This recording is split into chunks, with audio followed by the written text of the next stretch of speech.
أعوذ بالله السميع العليم من الشيطان الرجيم بسم الله الرحمن الرحيم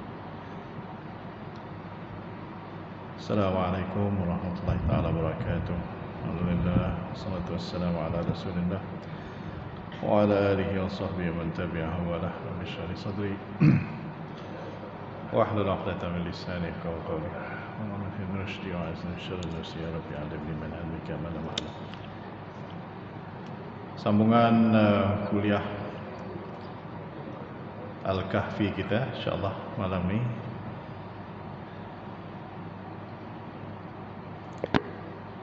Kita akan sambung pada ayat 25. Ulang kajinya pada pengajian yang lepas kita ada membicarakan tentang ucapan insyaAllah. Ucapan insyaAllah itu pada ayat yang sebelum tu. Intipatinya pada ayat 24 tu, illa ayyasha Allah wadhkur rabbaka idza nasit. Ini kita boleh amalkan. Tuan-tuan dan puan-puan, kita boleh amalkan. Dan ingatlah Tuhanmu apabila engkau lupa. Jadi di antara salah satu yang kita dapati dalam kitab tafsir ialah supaya kita mengingati Allah sekiranya kita terlupa. Jadi daripada kita marah-marah, daripada kita mengungkit-ungkit, kita ingat Allah Ta'ala terus dalam keadaan tersebut. Jadi waqul asa yahdiyani rabbi li aqraba min hadha rasyada, dan semoga Allah Ta'ala memberikan panduan, pedoman kepadaku untuk mendapat petunjuk yang lebih baik daripada ini. Jadi itu pengajian yang lepas. 25, walabithu fi kahfihim thalatha mi'atin sinina wazdadu tis'a, dan mereka itu berada di dalam gua tersebut 300 tahun dan ditambah 9. Jadi ayat Al-Quran ni dia tak terus sebut 309 tahun. Dia sebut 300 dan tambah 9. Jadi sama ada ini adalah merupakan satu mukjizat Al-Quran sendiri. Dalam matematik, apabila kita kira di antara tahun lunar dan juga tahun matahari, dia ada kesimpulannya dekat situ, iaitu kalau 309 tahun lunar adalah bersamaan dengan 300 tahun matahari. Jadi Allah Ta'ala nak beritahu pada ayat 25 tu, tempoh mereka berada tu, kalau ikutkan kepada tempoh kalender lunar bulan, maka mereka berada di dalam gua tersebut selama 309 tahun. Kalau sekiranya kita hendak mengikut tahun matahari biasa, solar yang biasa, Gregorian dan sebagainya, maka jumlah yang kita akan dapati mereka berada dalam gua tersebut adalah 300 tahun. Kalau tuan-tuan nak mudah, buka dalam Google pun tak apa, dia ada calendar converter, dia boleh tukar kan. Cuba masukkan dekat situ 309 tahun matahari, bulan sama juga dengan berapa tahun solar. Jadi dia tak lagi. Ini di antara mukjizat Al-Quran. Sebab tu dia tak beritahu 309 tahun. Dia kata 300 dan tambah 9 kat situ. Jadi fakta matematik adalah sesuatu yang kalau salah maka akan salahlah juga Al-Quran tersebut. Jadi ini bukan sesuatu yang main-main. Maksudnya kalau dekat ayat yang melibatkan fakta, nombor dan sebagainya, dia tidak ada melainkan kebenaran, melainkan fakta sahaja. Jadi dekat situ. Qulillahu a'lamu bima labithu lahu ghaibus samawati wal ard absir bihi wa asmi'. Ayat seterusnya ayat 26.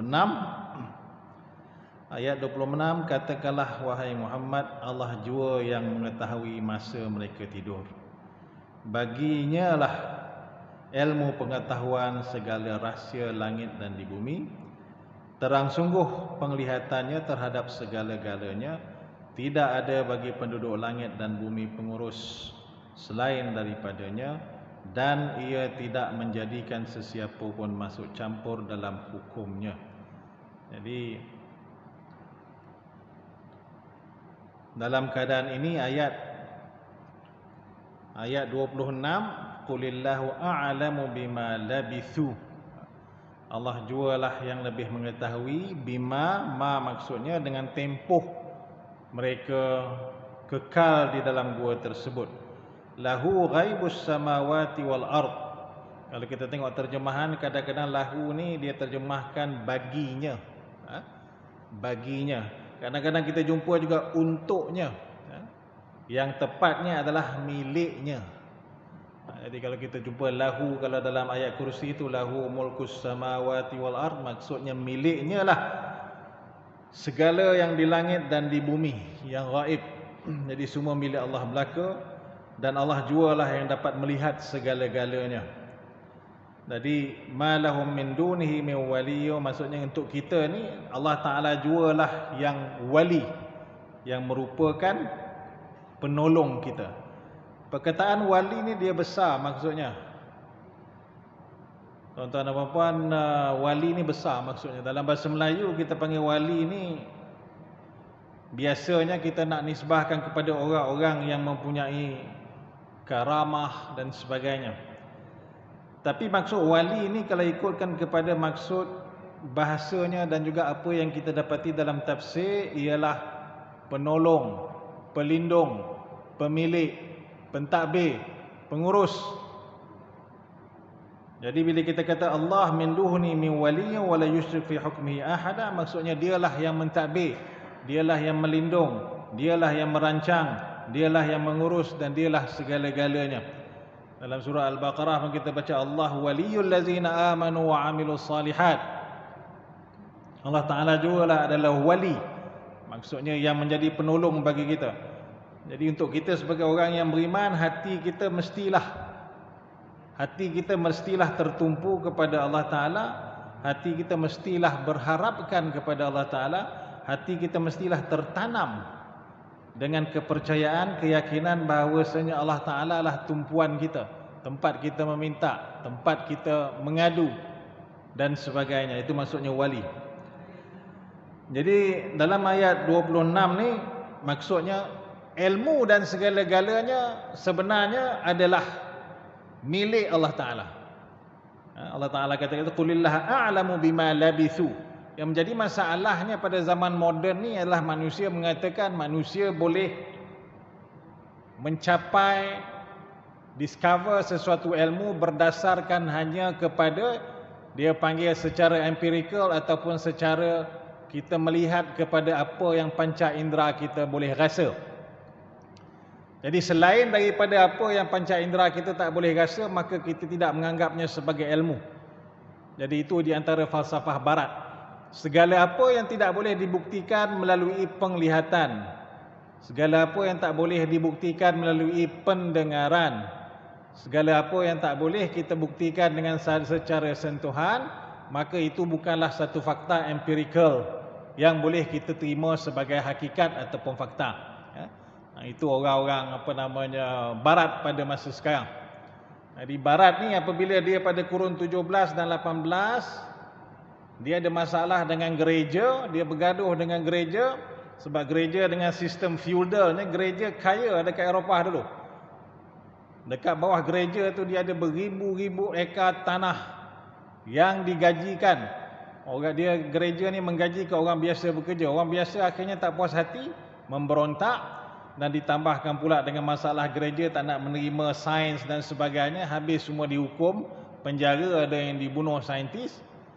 Jadi orang semakin tak berpuas hati, maka orang memberontak, maka lahirlah individualism. Dia kata maksudnya kita sekarang ni tak perlukan Tuhan lagi dah. Kita ni perlu tengok kepada keupayaan diri kita.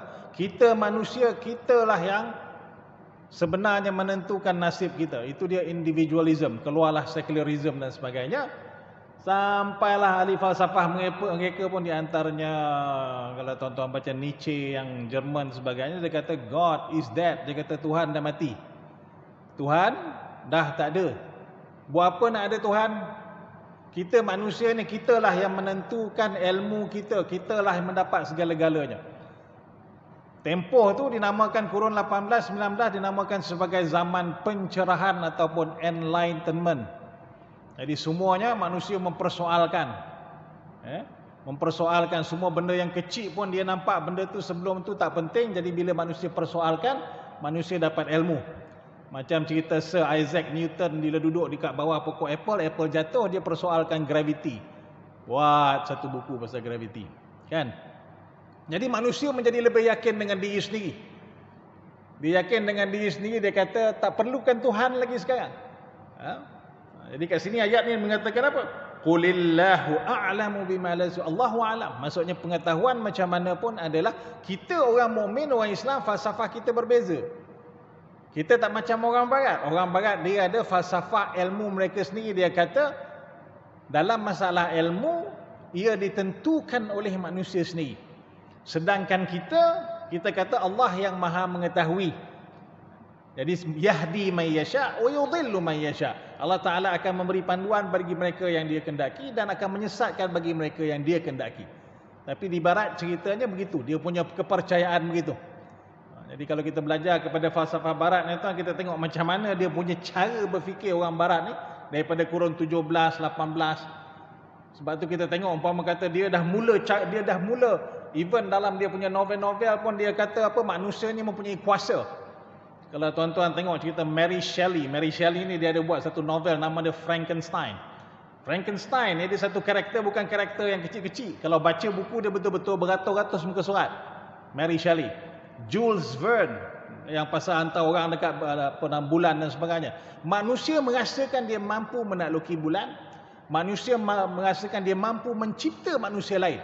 Jadi itu tahap keilmuan yang dipercayai falsafah dekat barat. Tapi kita orang Islam, maksudnya kita serahkan kepada Allah Ta'ala. Apa yang Allah Ta'ala bagi, maka diberikanlah kepada kita. Apa yang Dia tak bagi, maka Dia tak bagi kepada kita. Tapi kita tidak sampai kepada tahap nak berbalah. Contohnya dalam apa yang Allah Ta'ala bawakan dalam surah Al-Kahfi ni. Jadi faktanya ada. Kalau kita tak tahu, maka demikianlah. Kita serahkan kepada Allah Ta'ala saja. Jadi ayat 26. وَاتْلُ مَا أُوحِيَ إِلَيْكَ مِنْ كِتَابِ رَبِّكَ لَا مُبَدِّلَ لِكَلِمَاتِهِ وَلَنْ تَجِدَ مِنْ دُونِهِ مُلْتَحَدًا. Ayat 27. Dan baca serta turutlah apa yang diwahyukan kepadamu dari kitab Tuhanmu.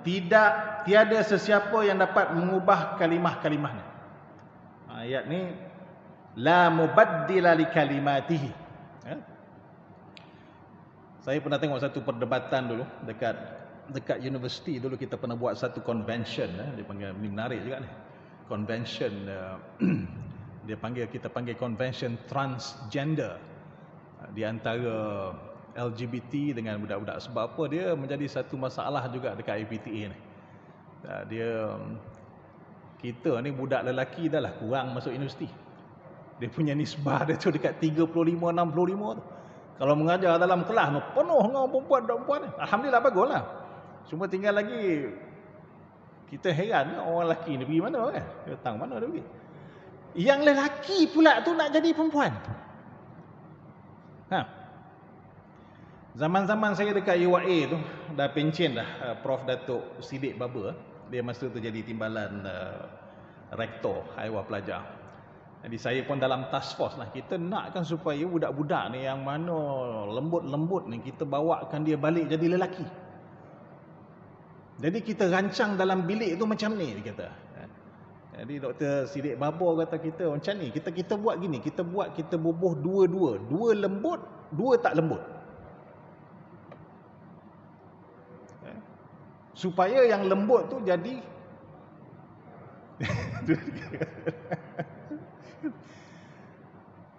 yang memanjatkan akhirnya lepas 1 tahun, yang keras tu jadi lembut juga. Dia jadi lembut kan? Jadi masalah ni berkecamuk sampai kepada tahap kementerian terpaksa buat satu convention dan kita panggil kita panggil ada orang-orang, saya tak perlu sebut nama lah kan, yang memang terkenal dengan apa, dulu-dulu orang panggil maknyah apa sebagainya. Dan mereka ni bukan sebarangan sebenarnya. Dan saya masih ingat di antara hujah yang mereka sebut, antara hujah apabila bercakap tu ialah maksudnya kami juga adalah hamba Allah. Kami dijadikan istimewa. Dia kata ini antara hujah. Jadi di antara ustaz yang berdebat dengan mereka, di antara ayat yang dipakai ni, la mubaddila li kalimatih. Maksudnya macam mana pun kita ni, kita nak ubah ciptaan Allah Ta'ala, walaupun mereka ni rasa mereka ni perempuan, mereka tak akan dapat. Sebab kita buat kajian contohnya, walaupun budak-budak lelaki yang cenderung kepada nak jadi perempuan, dia bukan semua keadaan dia nak jadi perempuan. Dia ada keadaan tertentu. Bila kita suruh dia bersukan, dia main bola. Dia tak main bola keranjang. Maksudnya naluri dia tu masih ada lagi naluri lelaki. Dia bukan 100% berubah. Maksudnya Allah Ta'ala bila kata la mubaddila li kalimati, benda yang Allah Ta'ala telah ciptakan, kita kalau nak cuba ubah pun takkan dapat kita ubah. Macam mana pun. Jadi akhirnya konklusinya dalam convention tersebut, ada yang mengatakan sebenarnya masalah ni timbul adalah kerana disebabkan oleh aspek psikologi. Aspek pemikiran, dia memikirkan begitu. Dan macam mana pun dalam Islam, memang dalam masalah LGBT apa sebagainya, kita tidak ada tempat lagi. Walaupun dalam beberapa negara dan masyarakat di barat telah pun membenarkan ada imam gay. Dekat US dengan Afrika Selatan dah ada imam gay. Dah ada masjid untuk gay. Dan dah ada perkahwinan. Dan mereka ni kata kami orang Islam. Nampak? Jadi kecamuknya kita pada akhir zamannya begitulah.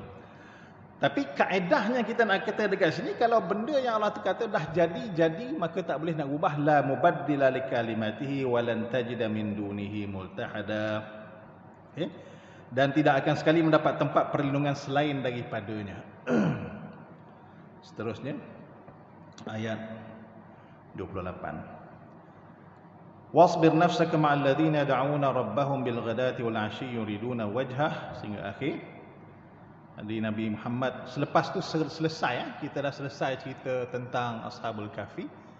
Untuk recap balik, kita katakan yang Ashabul Kahfi ni, surah Al-Kahfi ni mengandungi 4 cerita utama. Jadi cerita pertama adalah berkenaan dengan pemuda-pemuda yang tidur di dalam gua 300 tahun lebih. Jadi setengah ahli mufassir mengatakan cerita pertama ni adalah berkenaan dengan ujian iman. Jadi kita nak masuk kepada cerita kedua yang merupakan cerita tentang ujian harta. Tapi sebelum tu dia punya transition dulu. Sebelum daripada masuk kepada cerita nombor 2, Allah Ta'ala ada menegaskan tentang beberapa perkara. Dan jadikanlah dirimu wahai Muhammad sentiasa berdamping rapat dengan orang-orang yang beribadah kepada Tuhan mereka pada waktu pagi dan petang. Jadi ini kalau dari segi latar belakang ayat ini ialah sebagai satu peringatan kepada baginda Rasulullah di dalam melakukan dakwah, jangan terlalu sangat menumpukan kepada golongan bangsawan dan yang kaya-kaya sehinggalah melupakan golongan-golongan yang miskin. Kat situ. Kenapa? Sebab iman di sisi Allah Ta'ala ni tidak membezakan di antara yang kaya dan juga yang miskin. Yang membezakan kita sahaja. Jadi Nabi diberikan peringatan. Sebab apa? Dalam kalangan orang-orang yang bangsawan dan kaya Quraisy tersebut, yang Nabi nampak sekiranya mereka ini beriman, maka akan mudahlah sedikit perjuangan Islam dekat Mekah. Merupakan satu strategi yang biasa. Bukan semua orang dalam kalangan pembesar Quraisy ni dia melawan dari segi menghalang Nabi dan macam-macam lagi yang cuba dibuat supaya Nabi tak dapat melakukan dakwah. Ada juga dalam kalangan mereka ni yang 50-50 yang panggil Nabi Muhammad, cuba cerita sikit. Jadi sebab apa? Mereka ni orang-orang yang kaya-kaya. Kalau orang kaya ni macam Al-Mughirah bin Syu'bah, salah seorang Quraisy yang kaya, dikatakan kalau dia balik daripada berdagang tu, dia tak boleh masuk harta-harta dagangan dia tak boleh nak masuk daripada hanya satu pintu masuk Mekah, kena 4 penjuru. Kita ada Abu Sufyan sendiri, 1400 tahun dahulu dia dah ada, dia panggil rumah musim panas dia dekat Syam. Dia dah ada dia punya summer home. 1400 tahun dulu. Maksudnya orang Quraisy ni yang kaya betul. Mereka ni kaya betul. Jadi Nabi pun di antara strategi baginda ialah cuba untuk merapatkan diri dengan golongan-golongan yang ini. Sebab apa? Dah ada kesannya pun, macam Saidina Abu Bakar yang kaya, Abdurrahman bin Auf yang kaya. Jadi apabila mereka tu masuk Islam, maka mereka tarik juga ramai yang lain kerana tertarik dengan sikap orang-orang bangsawan ini yang beriman kepada baginda Rasulullah sallallahu alaihi wasallam. Jadi ayat 28 ini Allah Taala kata, hendaklah engkau wahai Muhammad menumpukan juga kepada orang-orang yang miskin, yang merupakan hamba dan sebagainya, kerana iman tidaklah mengenali mereka semua tersebut berdasarkan kepada darjatnya. Wala ta'du 'ainaka nahum turidu zinatal hayatid dunya, dan janganlah engkau dalam keadaan itu memalingkan pandanganmu daripada mereka hanya kerana engkau mahukan kesenangan hidup di dunia. Jadi Nabi ini sebagai seorang rasul, kenapakah ada orang yang mengatakan yang Al-Quran ini merupakan satu hasil yang dikarang oleh baginda Rasulullah, sedangkan dalam Al-Quran ini juga terdapat teguran-teguran kepada Rasulullah? Bagaimanakah seorang yang didakwa menulis Al-Quran itu sendiri, menulis sesuatu yang di dalamnya ada teguran terhadap diri dia? Dalam surah Abasa wa tawalla an ja'ahul a'ma, kata dalam ayat ini pun macam mana Nabi itu bersungguh-sungguh nak menyuruh orang kaya dan bangsawan masuk Islam, tapi pada masa yang sama baginda diperingatkan jangan terlalu sangat sehingga kamu melupakan orang-orang biasa, orang-orang miskin dan sebagainya. Ini merupakan salah satu daripada dalil menunjukkan bahawasanya Al-Quran ini adalah benar dan dia bukanlah karangan baginda Rasulullah seperti mana yang didakwa oleh orang musyrikin dan juga orang-orang kafir. Kerana apa? Terdapat di dalamnya teguran-teguran kepada baginda sallallahu alaihi wasallam sendiri.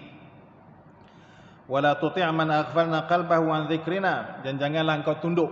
Jadi Nabi merupakan seorang yang berdakwah, tetapi dalam dakwah Nabi tidak perlu sampai kepada tahap merayu. Jadi kat sini merupakan satu pengajaran yang penting, tuan.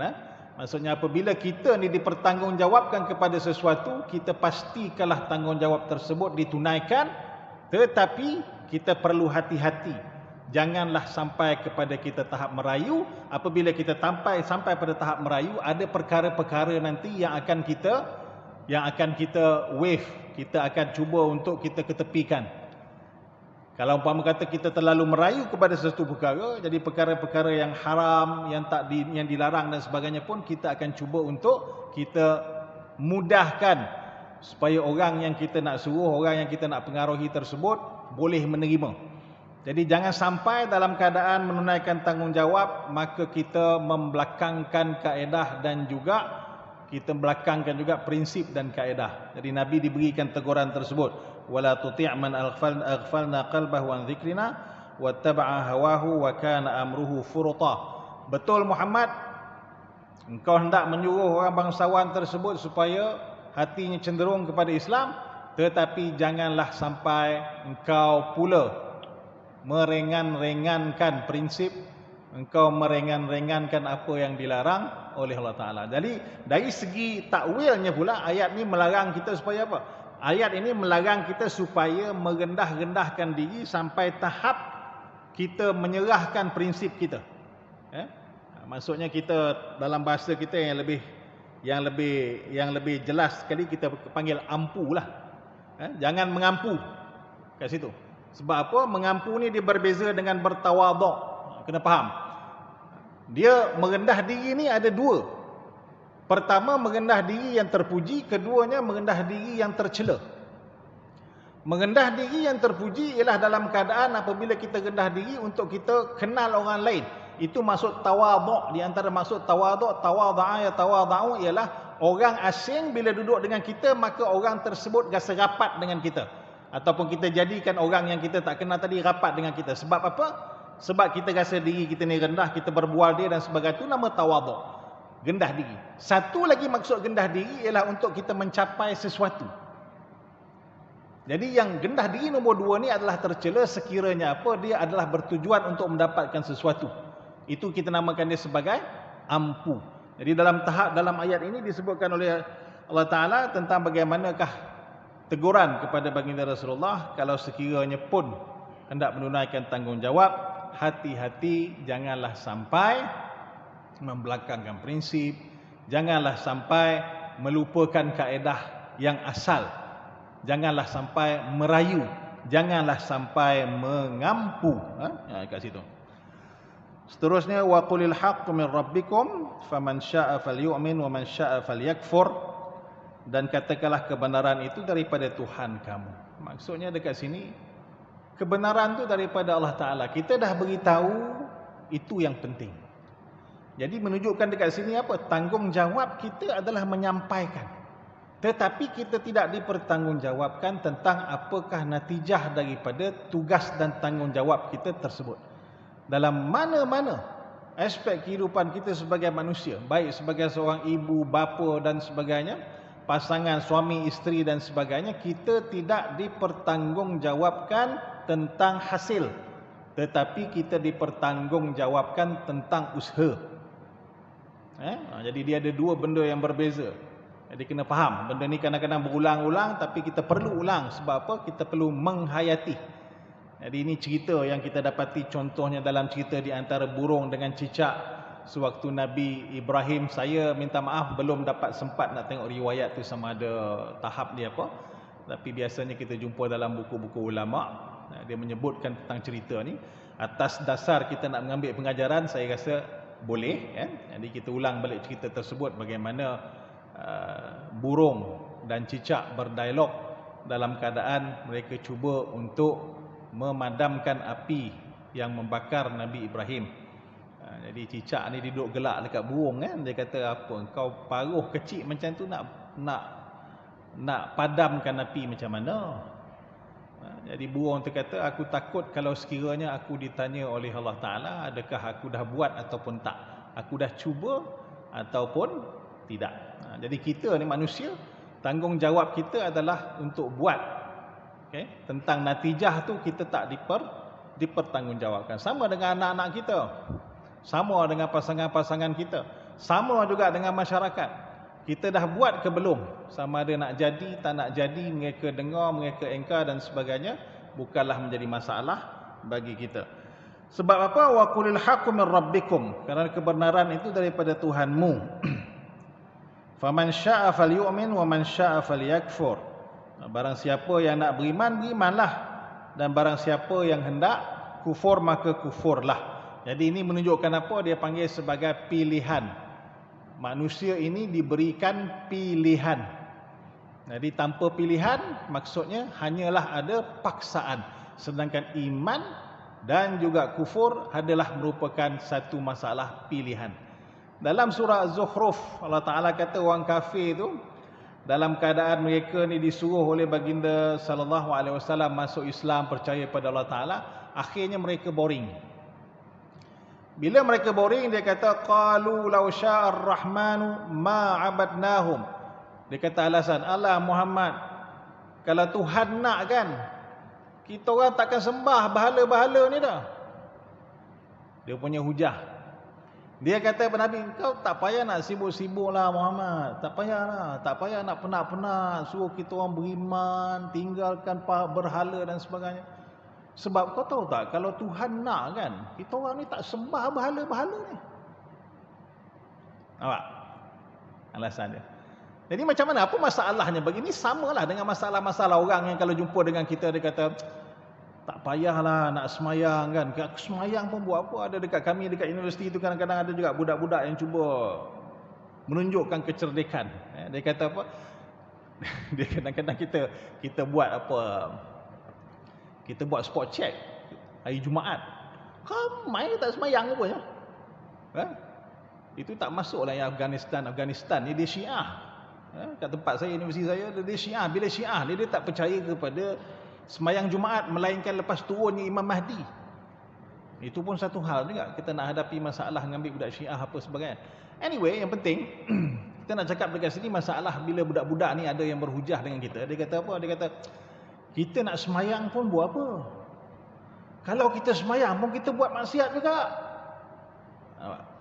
Jadi kita nak sembahyang ni kita kena tunggu bila diri kita bersih dulu Ustaz, baru kita sembahyang. Boleh.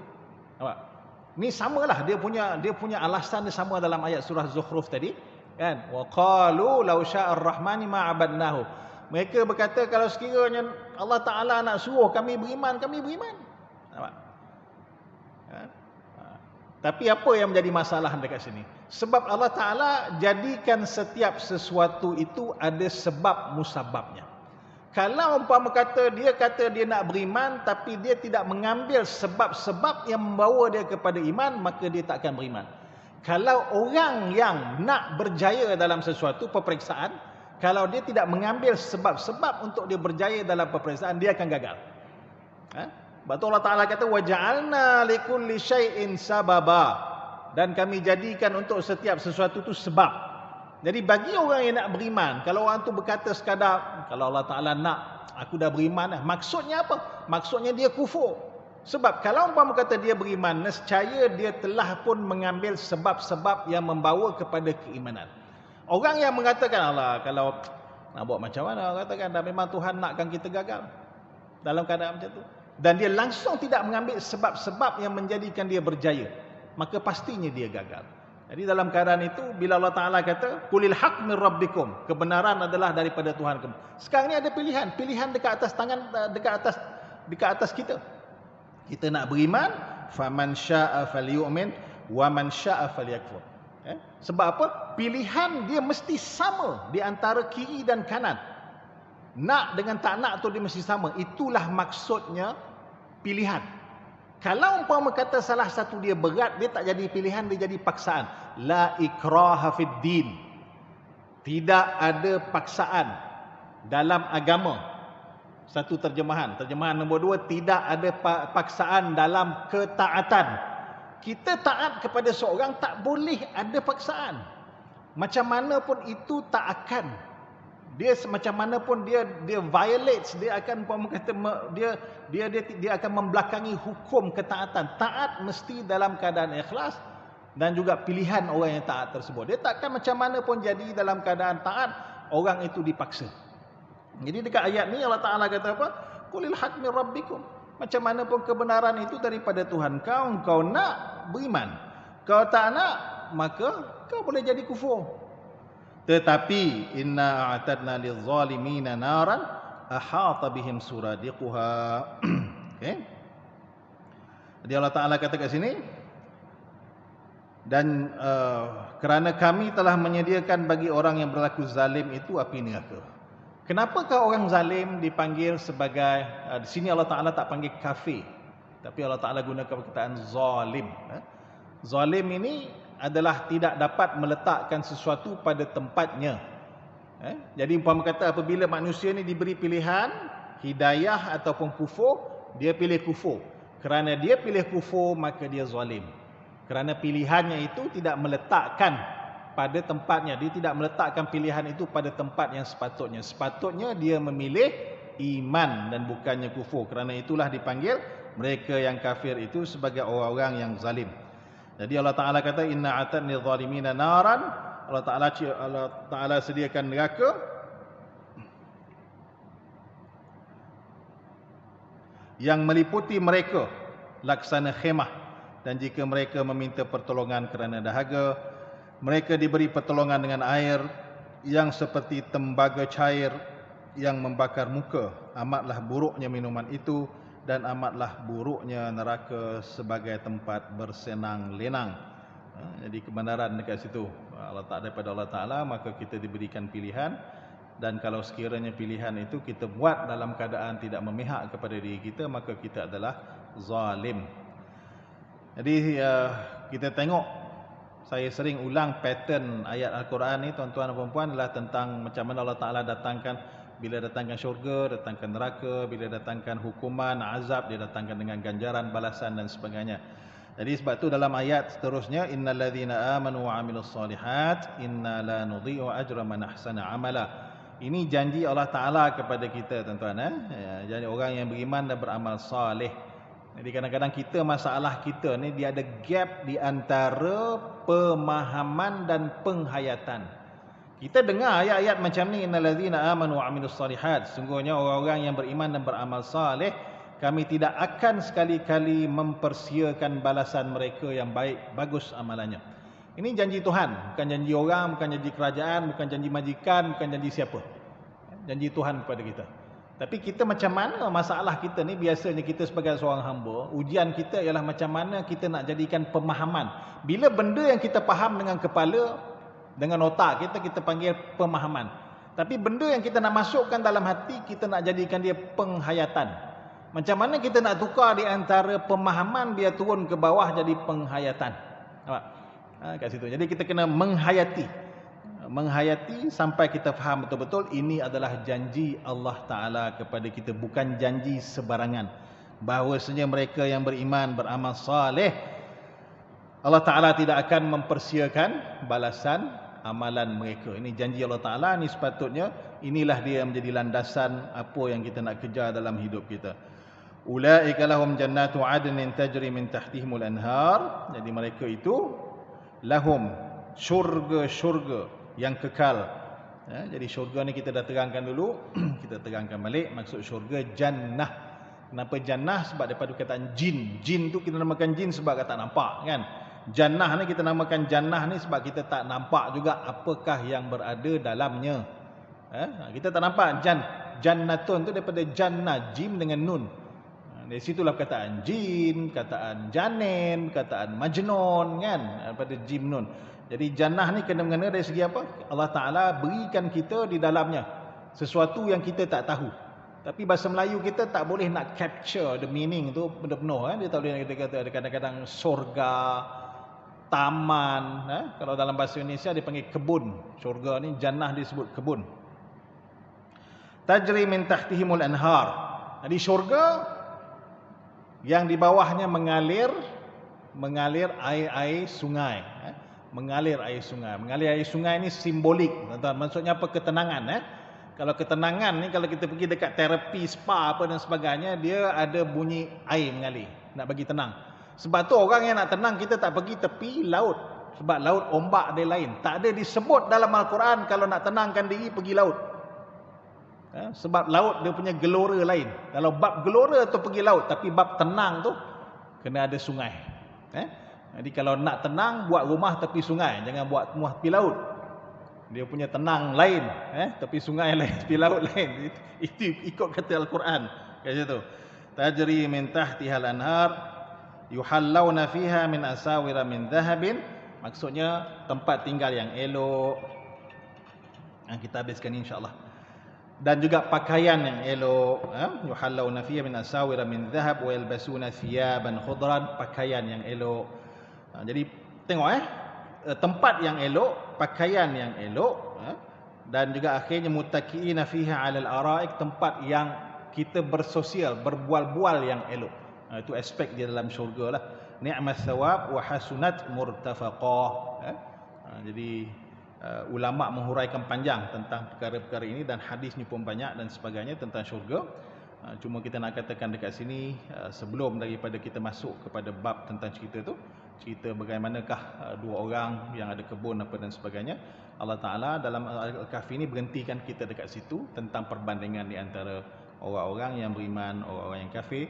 Maka jadikanlah insyaAllah tuan-tuan, kita tanam dalam hati kita, kita jadikanlah benda itu sebagai dasar kita, kita jadikanlah benda itu sebagai sesuatu yang insyaAllah dapat kita hayati sama-sama. Aku qawli hadha wa astaghfirullah li wa lakum. Assalamualaikum warahmatullahi wabarakatuh.